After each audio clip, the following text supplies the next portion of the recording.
The real factor that we found in polarization is entrepreneurial politicians.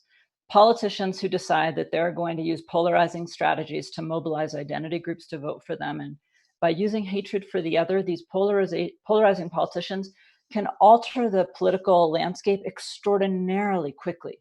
Consider how fast Britain is polarized in the Brexit conversation, from a very moderate kind of third way sort of politics to really quite extreme politics in about 2 years.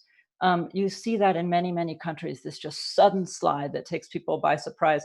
You can trace it back. There are lines back. In America, there are clearly lines back to the mid-60s, where our culture wars and our racial change at that point led to our politics dividing by race, our political parties dividing largely by race, and the other changes piling on top: women's issues, homosexual rights, all sorts of different rights issues piling on one side. So you can trace it back, but we didn't have that polarization until quite recently.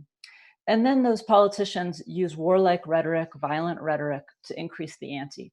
Social media can make it worse, but it's actually probably not a catalyzing factor. It's a exacerbating factor. Various scholars have done research on social media, and what they found is that greater internet use is not associated with faster political polarization. And cross-country trends show that Europeans use social media, but they're not as polarized as Americans. It's skyrocketing here. It is not skyrocketing there. In fact, in some places, it's declining. So we see it as an exacerbating factor of the polarized trends that already exist rather than a catalyst.